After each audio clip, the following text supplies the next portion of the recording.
Mu linnya lya Paatiri n'erya Mwana n'erya Mwoyo Mutuukirivu. Amiina. Essaala Bikira Maria gy'ateesammula. Ayi Maria, kabaka wange mmange, nze neeyanjulira gy'oli nga sirina kyendekayo, ate nkusingira omusingo gw'okwagala kwange. Nkusitulira leero amaaso gange, amatu gange, akamwa kange n'omwoyo gwange, nange nkwekwasa nzenna omulamba.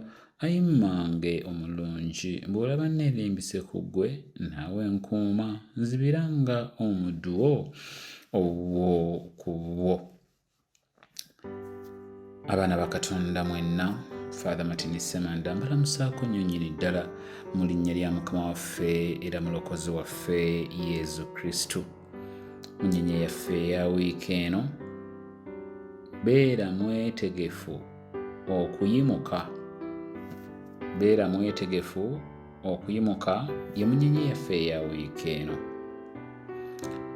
Bannange, ebitusika n'abatusika tusobole okukka wansi bangi era batwetoolodde, nabyo bitwetoolodde. Era bw'oteegendereza kyangu okukkiriza embeera eyo. Oli n'ogamba nti anti ensi bw'etyo bw'eri. Listen to this and mark it very well, my friend. God never created you to be overcome, but to be an overcomer. God never created you to be overcome or to be overcome, but to be an overcomer. Katonda alina ekintu kye yatwambaza kye bayita bounce back. Bounce back. Kambuyita obusobozi obw'okugwa ate n'oyimuka, okugwa n'oyimuka. Nti ne bw'okubwa n'ogwa wansi, olina obusobozi obuyimuka n'ovaawo. There is that force breathing in your direction that makes things happen which you couldn't make happen. You know? Waliwo amaanyi ago agali ku ludda lwo agakusobozesa okukola ebintu by'otandikoze, agabeesaawo ebintu ggwe by'otandisobozesezza kubaawo. Gemaanyi agakusobozesa okwambuka n'olinnya gy'obadde tosuubira.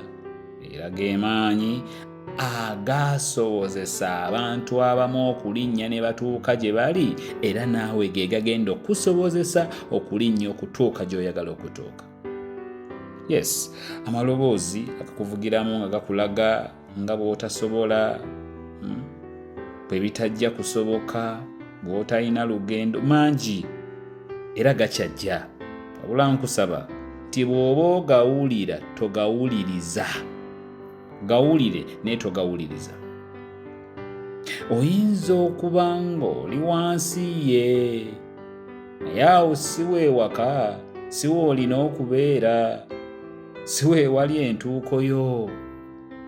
Yes, you may be down, but that's not your final destination. God is speaking to you now, telling you to get ready to rise, ready for favor, ready for healing in His name, ready for a breakthrough, ready for the anointing from Him.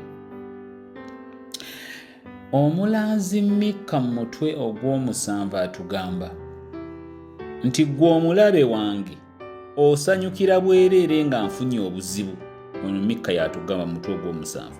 Gwe omulabe wange osanyukira bwereere nga nfunye obuzibu. Ne bwe ngwa nja kuyimuka, ne bwe mba mu kizikiza Mukama anampa ekitangaala. Oh my, oh my. Gwe omulabe wange osanyukira bwereere nga nfunye obuzibu. Ne bwe ngwa nja kuyimuka, ne bwe mba mu kizikiza Mukama anampa ekitangaala. That's so amazing. Yali tali mu kwemulugunya lwa kye yali ayitamu oba kyali kimutuuseeko, nti oba olw'okuba yali ameggeddwa era ng'ali wansi. Wabula ye yali yeekakasa kimu nti agudde ali wansi, naye obusobozi n'amaanyi agayimuka oba agava wansi mu ye mwegali. Yali mumativu. Waliwo eyagamusaamu.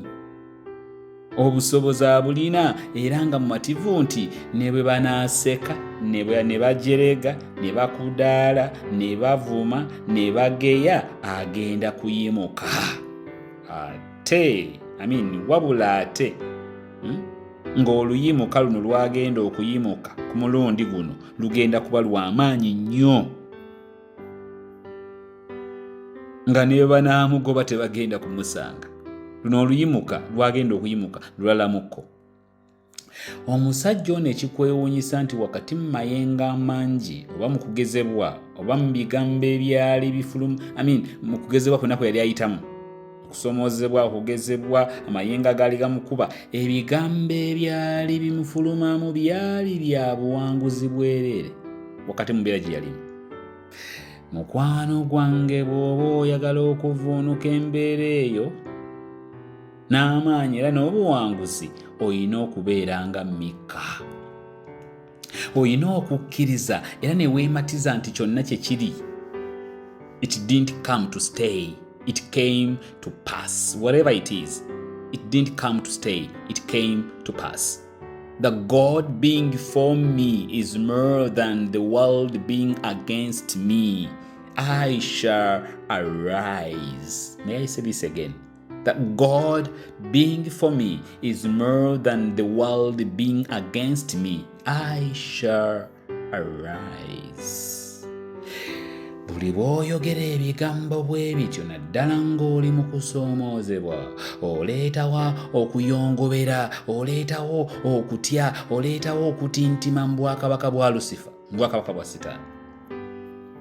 Buli bw'oyatula mu kukkiriza okwannama ddala nti ŋŋenda kuyimuka, olwo bamalayika nga bagenda batandika okukola ogwabwe.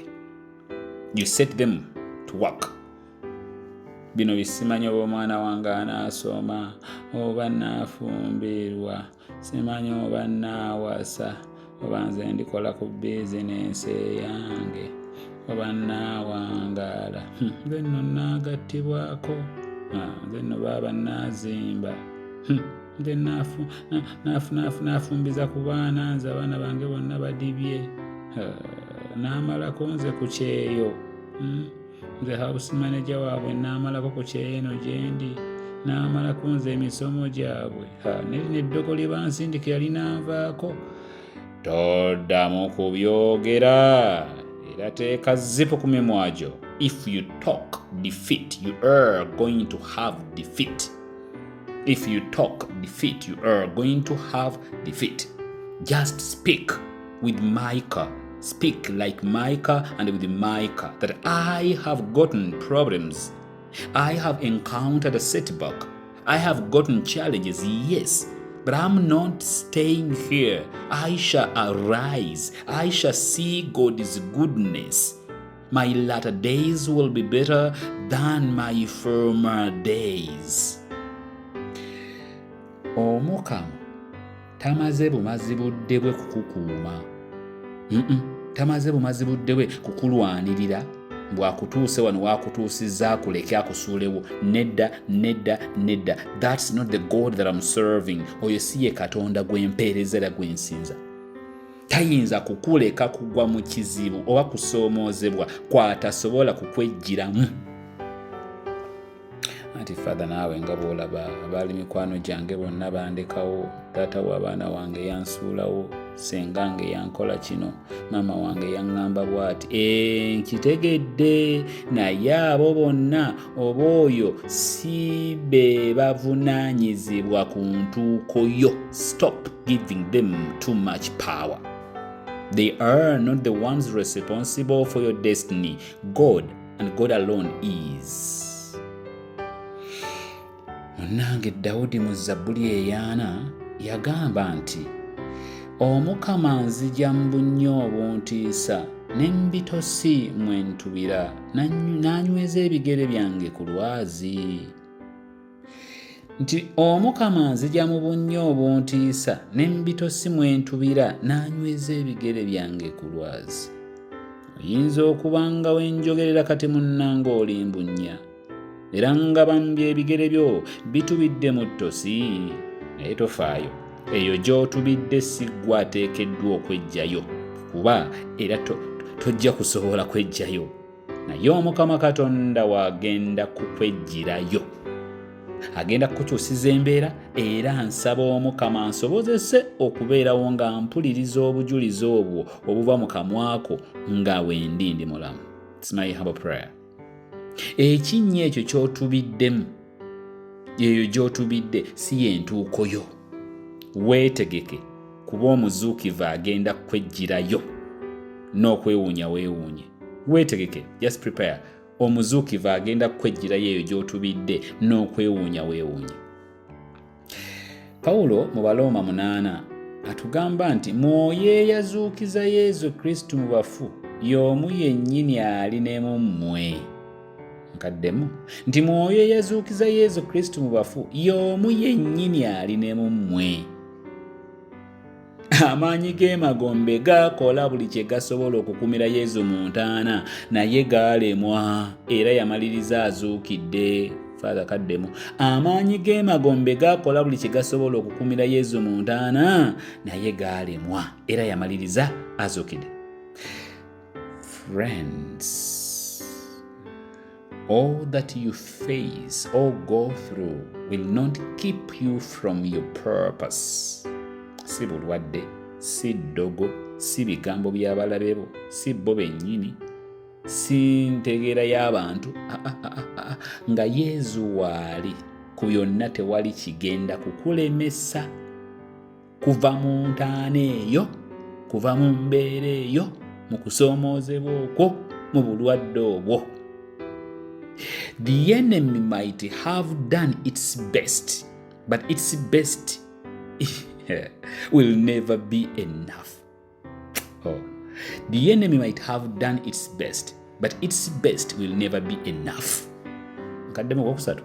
The enemy might have done its best, but its best will never be enough. Waliwo ekitundu mu nsi z'abannaffe bambi abazungu ekyalumbibwa omuyaga ogw'amaanyi ennyo ogwasiguukulula n'emiti. Mu butuufu gwali gw'amaanyi, gwasiguukulula n'emiti egyali mu kitundu ekyo okuggyako omuti gumu gwokka ogw'olukindu. Olukindu, bamanyi olukindu, palm tree ndoza lwe lukindu. Olukindu lwokka lwe lutaasiguukulukuka.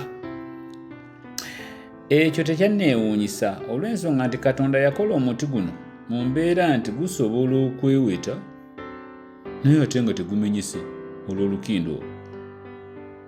Ekikwewuunyisa buli muti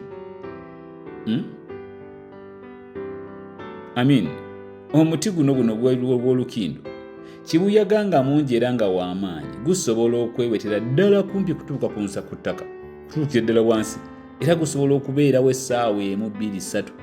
Wabula kibuyaga ng'aweddeyo ogenda okulaba nga gukutaamulukuka mpola nga guddamu okwesimba.